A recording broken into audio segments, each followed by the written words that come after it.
En un día tan especial como hoy, el 27 de febrero, yo me pasé como 15 días rompiéndome la cabeza.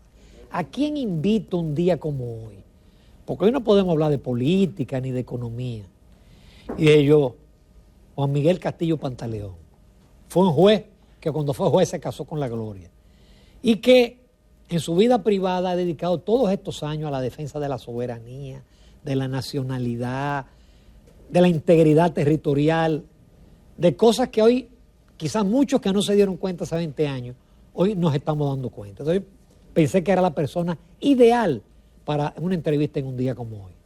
Y te doy las gracias porque sé de tus ocupaciones por haber aceptado. Al contrario, si la ocasión de venir a un espacio, un día tan significativo, con las características de responsabilidad ciudadana que tienes tú y a lo largo de una trayectoria en la comunicación, que tú siempre has estado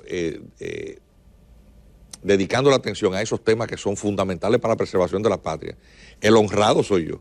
Así que me siento encantadísimo de estar hoy, un día 27 de febrero, contigo. Pues yo te quiero invitar primero a 2 tacitas de aroma, sabor y calidad del café Santo Domingo, que nos brinda Mitiel. Aroma, sabor y calidad. Gracias. No sé si tenemos remota a Ana Patricia Núñez. Todavía. Marca país. Salud. Juan Miguel, vamos a comenzar. Son muchos temas los que tenemos. Yo quisiera comenzar primero. ¿Cuál es tu reacción a la construcción de un muro de 160 kilómetros? Que así fue la noticia de la semana. No, yo te diría que la noticia de la semana ha sido el highlight de los 2 años, porque este es el segundo 27 de febrero en la que el presidente Luis Abinader Corona va a dar el discurso de orden frente a las cámaras del Congreso. Eso es un acto protocolar. Y es lo fundamental. ¿Por qué yo digo que es el punto más luminoso? Lo que es hoy la República Dominicana como Estado libre, soberano, independiente, es una epopeya que costó mucha sangre, un desafío que sobrepasaba incluso las capacidades materiales de la sociedad de la época en el siglo XIX, encabezada por jóvenes. Ninguno de los trinitarios pasaba los 30 años, eran muchachos, enfrentando un ocupante de comportamiento autoritario, negador del derecho hasta la cultura e identidad, de la educación, de la religión, represivo, es decir, el gobierno de Guaidó era un gobierno autoritario y armado con lo que era una tecnología de avanzada, porque es que recordemos que con el fracaso de la expedición de Leclerc, cuñado de Napoleón Bonaparte, al quedar diezmados esos ejércitos por la malaria, más los ataques de un enemigo que, aunque desarmado, le superaba en número la tecnología militar de la época, no tenía ametralladoras, recordemos que eran fusiles de baqueta, de eso y cañones, y obviamente con las dificultades propias del teatro de operaciones, ese ejército terminó siendo sobrepasado en número por un atacante que le cercaba y le atacaba con salvajismo. Entonces, también en medio de una conflagración europea, porque Napoleón Bonaparte invade Alemania, y gran parte de los componentes militares de la escuadra eran alemanes que desertan y se retiran, porque esos son elementos que en la narrativa de la lucha de independencia haitiana, en la ecuación se plantea como una simple lucha de esclavos contra los amos blancos, y que eso se dio casi simplemente por el arrojo de los esclavos. Confluyeron demasiadas razones que explican la derrota. Pero el punto es que esa retirada forzosa que se hace un 18 de noviembre, después de la batalla de Vertier, deja en manos de esa población esclava, ya curtida en la guerra, el armamento de tecnología de punta. Bueno, eran tantos fusiles que Petión le vendió fusiles a Bolívar. A Bolívar, Nicolás Maduro dice que se lo donaron, pero no se lo donaron, se lo cobraron, hubo que pagarlos. El asunto es que el ejército dominicano no existía y algunos de los trinitarios incluso ingresaron en el ejército haitiano como una táctica para aprender y dominar el uso de las armas, aprender algo de estrategia militar, porque algunos de los soldados haitianos sirvieron a los ejércitos franceses, fueron oficiales y obviamente fueron entrenados por las tropas francesas y esos a su vez entrenaron a los demás haitianos. Obviamente cuando los trinitarios empiezan su lucha, aún así, las condiciones de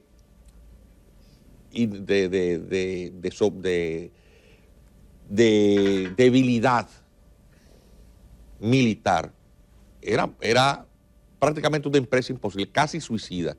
Y esa gente es la que inicia este proceso, incluso con un gran problema. Una parte de aquellos que también perseguían la separación de Haití se inclinaban, que eran los más conservadores y los económicamente más pudientes, por las ideas de protectorado, o francés, o español, o incluso inglés. Y hasta después los Estados Unidos. Y después sí, pero más adelante. Pero obviamente estos trinitarios, aún con estas divisiones internas, emprenden eso que era prácticamente una aventura imposible. Uno tiene que medir hoy, en el año 2022, lo que fue eso. Entonces, se logra la independencia y luego una cruenta guerra de 12 años, un estado de paz que finalmente en el 1875 alcanza con los tratados de paz y amistad de los dos estados. Pero esta frontera geográfica a la que el Estado naciente de la República Dominicana hace alusión para la separación de Haití, refería a un tratado preestatal, que era Aranjuez. Y de una u otra manera Aranjuez sigue perviviendo en los tratados de delimitación fronterizos del año 29 y luego para las partes que quedaron inconclusas, cediendo 5.000, casi 6.000 kilómetros de territorio nacional con el protocolo que firma Trujillo en el 36. Le cedió a Haití. Claro. Es decir, pues de hecho, Trujillo fue visto porque le regala 6.000 kilómetros de los valles más fértiles con lo que cuenta actualmente Haití, el Valle de la Miel. Se lo cede para hacer que los haitianos finalmente respeten y firmen y reconozcan unos límites fronterizos. Pero eso queda en el trazado de los mapas cartográficos. Pero eso en la práctica, aunque muchos de los tramos están definidos por los cursos de algunos de los ríos que dividen ambos territorios, el Artibonito, el Masacre, que realmente no son ríos muy caudalosos, no hay grandes desfiladeros, hay partes incluso que están ocupadas por lagos que hacen difícil la delimitación de hasta dónde llega cada parte.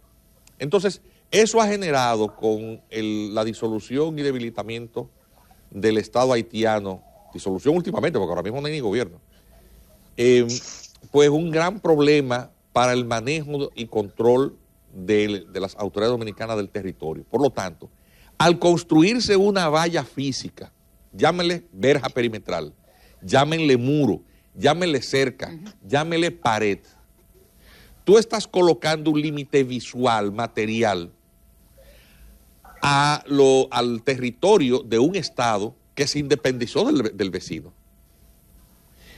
Por lo tanto, desde el punto de vista histórico, yo no sé si todos los dominicanos se han dado cuenta de qué es lo que se ha iniciado con la construcción de esta verja.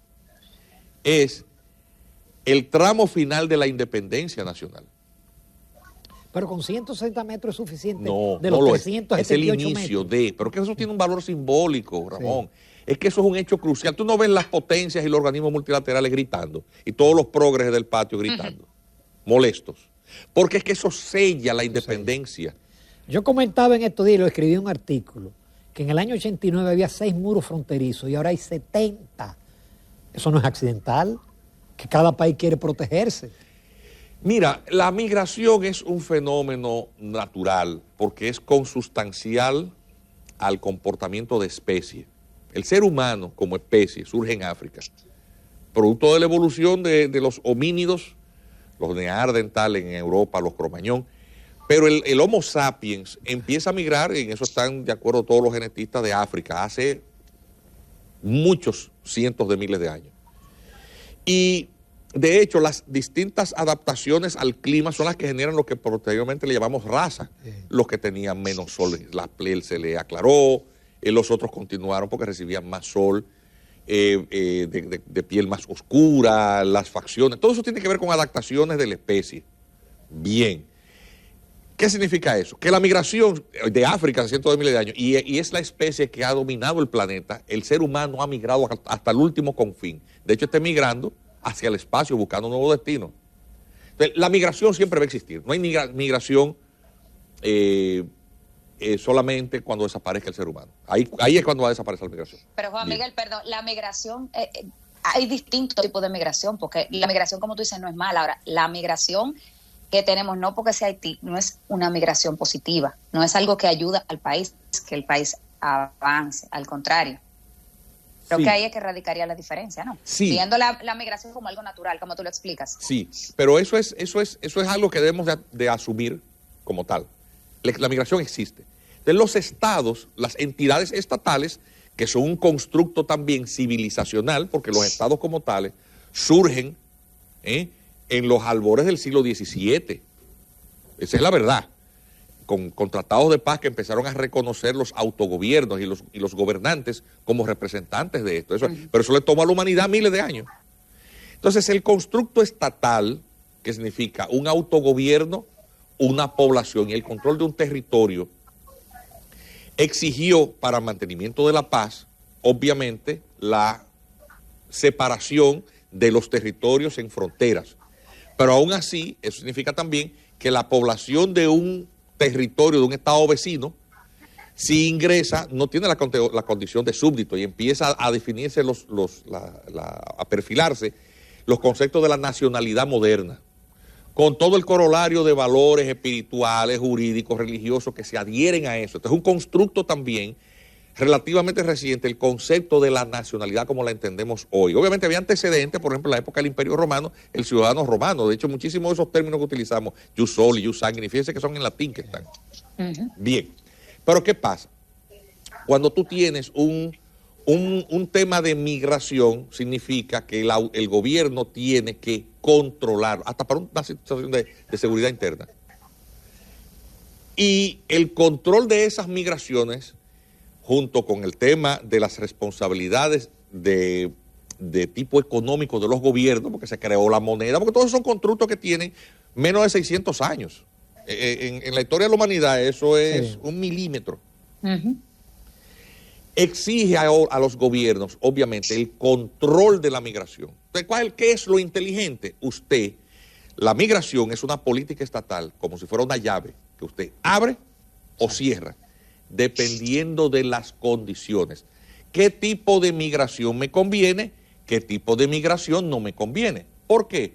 Porque obviamente la migración, que es una condición, parte del espíritu errante del ser humano, comportamiento de especie, obviamente tiene como motivación fundamental la búsqueda de mejores condiciones de vida. Hay factores de atracción y factores de expulsión de ese movimiento migratorio. Obviamente, cuando hay un desbalance económico entre países vecinos, el país que está en mejor condición económica atrae a aquellos que obviamente quieren mejorar su condición. Es el migrante económico. Pero eso significa que si proviene de una sociedad menos desarrollada, los índices de desarrollo humano significa educación, salud, condiciones de pobreza, necesidad de satisfacer o satisfacción o expectativas mínimas, capacidad de aceptar un salario más bajo, más difíciles condiciones de trabajo, todo ese tipo de cosas hace que este fenómeno, si no es controlado por el Estado, termina desajustando la sociedad de acogida. Entonces, ¿qué es lo que ha pasado en la República Dominicana? Que no existe política migratoria. Pero la política migratoria donde empieza es en el control del territorio, porque ¿qué haces tú intentando colocar un control migratorio si tú efectivamente no tienes una puerta por la cual tú puedes abrir y cerrar el acceso. Entonces, si no hay y ese es el papel del muro. Ese es el papel del muro. Entonces, esa parte que es el 50% de la política estatal, que es el control efectivo del territorio, empezó por primera vez desde el 1844 a ser realidad. Eso es muy significativo.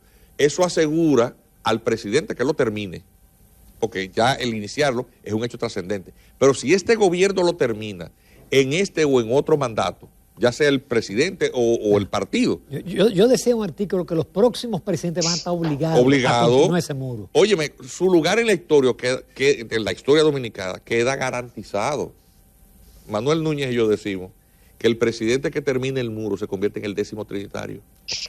Vamos a hacer una breve pausa. Qué interesante está esta conversación. Amigos de Propuesta Semanal, continuamos conversando con el doctor Juan Miguel Castillo Pantaleón, que no necesita ningún tipo de presentación porque es invitado especial de nuestro programa. Juan Miguel, me quiero ir un poco al plano internacional. Otra noticia que nos levantó a finales de la semana fue el anuncio de guerra entre Rusia y Ucrania. Para una nación dependiente del intercambio comercial y de la venta fundamentalmente de productos básicos, la República Dominicana no es una economía excesivamente diversificada. A ver, mucho se ha avanzado y nos comparamos con otras naciones y de hecho las cifras de crecimiento económico sostenido indican que la República Dominicana es una economía dinámica, pero con muchas limitaciones porque somos un país pobre. Obviamente eso va a significar con el precio de los hidrocarburos, siendo nosotros dependientes de estos combustibles fósiles, muchas presiones que van a afectar, que pueden afectar tremendamente las políticas públicas de inversión. Está claro, porque la factura petrolera alguien tiene que pagarla. Atención, también saliendo de una pandemia, estamos en el tramo final de una pandemia, y eso le ha costado al país muchos recursos. Compramos tanta vacuna y muchos dominicanos son tan cabezaduras que se están venciendo. Pero eso, muchos están vencidos ya. Sí, sí. Y esa factura queda pendiente porque se vencen las vacunas, pero la deuda no. Eso hay que pagarlo. Entonces eso para nosotros es un gran problema en lo inmediato. Pero también tiene que ver con nuestro rol regional. Por lo siguiente, República Dominicana está en el Caribe. Eso es un tema sobre el cual alguna gente entre quienes me encuentro, ha alertado a que estemos atentos. La primera víctima, la primera baja en una guerra, ¿sabes quién es? La verdad. La verdad. Sí. La verdad. Entonces, nosotros somos alimentados por los aparatos noticiosos de la potencia regional. Nosotros no sabemos exactamente qué es lo que está pasando, ni se ha explicado demasiado qué es lo que causa esa conflagración. La conflagración, que era previsible, se debe a que Ucrania, que era parte de la antigua URSS, Unión de Repúblicas Socialistas Soviéticas, con el colapso de la Unión Soviética, se convierte en una república independiente, pero una parte importante de su territorio está compuesto por rusoparlantes, o sea, gente que quedó dentro de una denominación política como ciudadano de un país nuevo, pero que culturalmente formaba parte de un todo. Y parte de ese territorio también tiene lugares que son estratégicos para la defensa, que son cruciales para la defensa. Por ejemplo, el caso del puerto de Sebastopol, ¿verdad? Y en el 2014, de hecho, ya hubo una ofensiva rusa. La península de Crimea. Por Crimea. Atención, que Crimea fue parte del Imperio Otomano, sí. De los turcos, hace cientos de años. ¿Pero por qué? Porque esa es una zona estratégica y ahí funcionaba, de hecho, una base militar de submarinos muy importante para los rusos. Y fíjate que en el 2014, cuando Ucrania empieza los devaneos pro-europeos, pues obviamente ellos reivindican esa parte y la anexan al territorio, que estaba compuesta fundamentalmente, la población fundamentalmente por rusoparlantes. O sea, tampoco es que es una cosa del otro mundo. Otras provincias fronterizas que quedan con Rusia, que son aquellas por las cuales se han iniciado estas hostilidades, son también rusoparlantes con la presencia de muchos rusos. Eso no se lo explica mucho a uno en CNN y en Fox, pero esa es la realidad. Entonces, ¿qué pasa? Las naciones europeas forman parte de un tratado que se llama Tratado del Atlántico Norte. ¿Qué tiene ese tratado de asistencia mutua un artículo en el que si un Estado entra en conflicto con una potencia o un Estado que no forme parte de la OTAN, todos los demás también le declaran la guerra. Ucrania, que era un país que formaba parte del bloque soviético, con un golpe de Estado muy cruento que hubo hace pocos años, sus actuales autoridades, que no tienen demasiado tiempo, no que tienen ni 15 años ni 20 años, un gobierno que tiene 6, 7 años, ha girado hacia Europa. Sí. Y eso tiene dos consecuencias. Primero, por Ucrania pasan los ductos que alimentan gran parte del gas que consume. El Nord Stream 1. Exactamente, que es el gasoducto más importante del mundo, el que tiene más, y alimenta a toda Europa. Pero además de eso, también por razones, tú sabes, los capitales circulan. Hay mucho capital norteamericano. De hecho, un hijo del presidente Biden, siendo vicepresidente, Hunter Biden, fue nombrado presidente de la principal compañía de gas ucraniana. Y eso era parte de lo que el señor Trump le enrostraba durante su campaña política a Biden. Usted va a provocar, porque usted tiene intereses personales y familiares en Ucrania, y eso va a producir un conflicto. Y él no andaba lejos. Entonces, ¿qué pasa? El principal fabricante de armas para la guerra, ¿dónde están esos complejos militares industriales? En Estados Unidos, que es quien atiza también. Eso no te lo va a decir nunca CNN, pero es la realidad.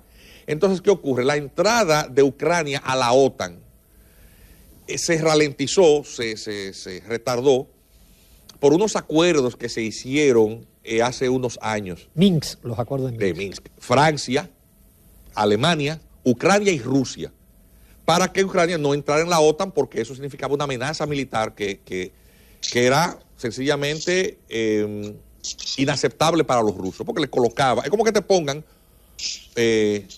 vamos a poner un ejemplo. ¿A usted le gustaría que le pusieran una envasadora de gas en la puerta de su casa? No. ¿Por qué? Porque lo pone en peligro. Si usted, trasladémoslo a la geopolítica, ¿a usted le gustaría que le pusieran un emplazamiento de misiles apuntando para usted en la puerta de su casa? No. Eso fue la crisis del 63, la misma cosa. La crisis de los misiles del 63. Eso podría ser quizás el acuerdo a que se llegue. Claro, ahí pusieron en Turquía unas bases apuntando ojivas nucleares a Rusia. ¿Y qué hizo Rusia? Mandó, y que fuera bastante visible para que se notara, unos misiles y los montaron ahí a 90 kilómetros de la Florida, a 90 millas, en Cuba. Tú me tiras la caja, pues yo te tiro los cajones. Que no vamos a destruir el mundo, pues lo vamos a destruir, pero no me voy a fuñir yo solo. Así es que funciona eso. Eso es un tope de gallos. Sí. Lo que pasa es que en este caso, donde se producen las bajas y la destrucción es en el teatro de operaciones. No es en Estados Unidos, que es el riesgo de la guerra, es en el territorio adyacente a Rusia. Los que pagan los platos rotos son los ucranianos. Recordemos. Que es un gran país. Ucrania es un país de 603,000 kilómetros cuadrados. Es más grande que Francia. Entonces, más grande que... ¿Por qué tiene que ver Ucrania? Porque empezamos por el tema del petróleo. ¿Por qué tiene que ver? Dentro de las alianzas geopolíticas estratégicas que las grandes potencias buscan, obviamente buscan un vecino de tu enemigo que sea panita tuya para ver de qué manera, en caso de que nos tiremos la caja y los cajones, yo estar cerquita para también darte lo tuyo. Estoy hablando de la manera más llana, para que se entienda. ¿Y cómo se llama eso regionalmente? Se llama Venezuela, se llama Nicaragua y se llama Cuba. Así es que se llama. Para el que no entiende qué es lo que está pasando. Entonces, perdón, ahora que tú dices eso. ¿Quién sostiene el partido Petit de Salins en Haití? Yo quería caer en eso porque Venezuela es un aliado de Rusia. Pero resulta que en Haití hay un radical que está siendo apoyado por desde Venezuela. Hace tiempo, claro. Pero además, los musulmanes se están metiendo. Indudablemente. La mezquita más grande de la región está en Haití y la gente no sabe Pero eso. ¿cuáles son los dos componentes migratorios más grandes que tiene? Yo quiero que tú me traigas entonces aquello ahora aquí. Bien, está claro, ya eso no hay que explicarlo. La revolución chavista madurista, que fue su sucesor, es de izquierdas y replica un modelo socialista, obviamente adaptado a las circunstancias, con gran influencia cubana. Pero obviamente con el colapso de la URSS, el papel o rol de influencia de Cuba se ve limitado por el colapso económico. O sea, Cuba está en el suelo.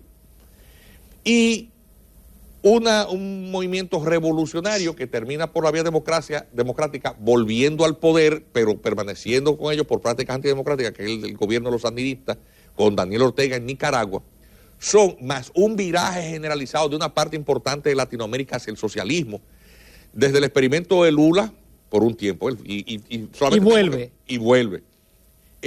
La Bachelet, o sea, hay una cantidad de regímenes, Evo Morales, el señor del Salvador, Bukele. Y otros regímenes más, vamos a decir, de corte socialista, colocan el traspatio del imperio norteamericano, porque hay que llamarle por su nombre, es un imperio, con regímenes que se inclinan ideológicamente hacia su adversario. Y también ocurre que por producto de la apertura comercial china, que es otro modelo socialista distinto, pero socialismo al fin, ideológicamente tiene más y muy exitoso, claro, porque hay una mayor explotación del hombre en esos regímenes, que es una gran farsa, que surgen supuestamente como una alternativa al modelo capitalista de la explotación del hombre por el hombre. Realmente en los regímenes socialistas no hay ni seguridad, nada de eso existe, ni protección al medio ambiente, ni nada. O sea, China crece mucho, pero ¿a qué costo social? Pero son civilizaciones que no han conocido otra cosa. No saben lo que es la libertad, ni la democracia, ni los derechos y tienen una serie de valores también distintos, culturales. Entonces, también las afinidades entre los rusos, ideológicas entre los rusos y los chinos, son más que entre los chinos y los norteamericanos, porque la única cosa que tienen en común es el comercio. Los norteamericanos y los chinos, la única cosa que tienen en común es la producción industrial a gran escala y el comercio, y la penetración de mercados amparados en el modelo globalizante de libertad de circulación de bienes y de capitales. Pero, obviamente, si hay una confrontación militar por estas causas en Rusia, obviamente en la necesidad de una confrontación vas a echar mano de todos aquellos recursos que te sirvan para atacar o debilitar tu adversario. Entonces, ¿cuál es el aliado regional en Latinoamérica que tiene Rusia? Pues estos gobiernos de extrema izquierda. En el caso de Cuba no tiene mucha capacidad, pero Venezuela es un país rico, mal administrado, pero rico, y que tuvo mucho nivel de influencia a través de los programas de financiamiento de venta en condiciones irreales, y que sostuvieron muchísimos regímenes, muchísimos gobiernos de la región fueron sostenidos por Petrocaribe, porque si no colapsaban con los altos precios del petróleo del mercado internacional. Ese petróleo fiado a condiciones irreales fue lo que permitió que en muchos de esos países no hubiera una verdadera catástrofe, República Dominicana incluido. Entonces, ¿qué pasa? Por eso vemos que durante un tiempo los cables internacionales señalaban los viajes que daba Nicolás Maduro, y se reunía con Putin, y se iba a Turquía, y se establecía una serie de alianzas, Irán, y con adversarios de los intereses norteamericanos. Y obviamente Estados Unidos recela de ello, pero no puede hacer otra cosa, porque lo cierto es que eso de si confrontas militarmente o con una solución más drástica a Venezuela, tú desestabilizas toda la región. No puedes hacerlo. Además de que eso violaría una serie de tratados internacionales que obligan a los Estados Unidos a no atacar un país de las Américas, ¿verdad? Porque se rompería toda forma de alianza. Nosotros tenemos un Estado fallido al lado.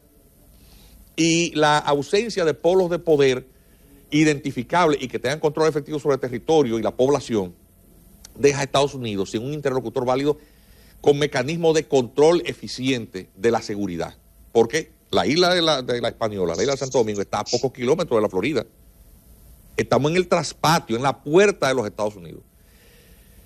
Y obviamente las condiciones de anarquía en la que se encuentra Haití es el teatro más óptimo para tú disfrazar cualquier tipo de agresión sin que se sepa que eres tú. Del lado dominicano tenemos una situación también muy particular. Hay muchos intereses norteamericanos en este país, industriales, económicos, o sea, aquí hay mucho capital norteamericano. Y Estados Unidos es de hecho nuestro principal mercado de exportación y de importación.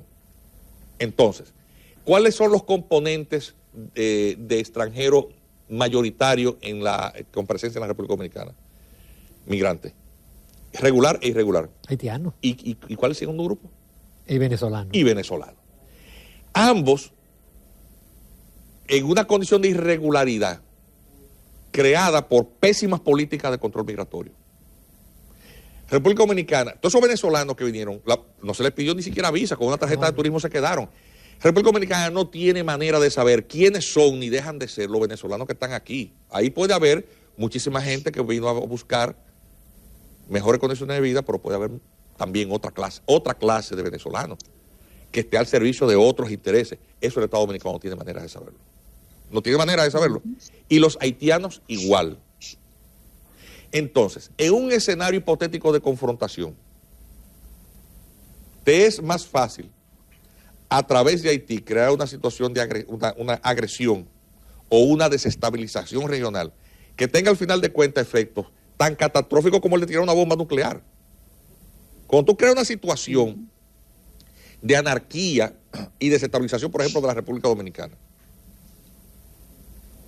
que empiecen a poner bombas aquí, es una cosa extraordinariamente difícil, pero puede pasar. Entonces, República Dominicana tiene que estar atendiendo al tema migratorio con la dimensión de la seguridad interna por una eso situación de conflagración. El muro de la seguridad y nacional. por eso es tan importante esto que está haciendo el gobierno.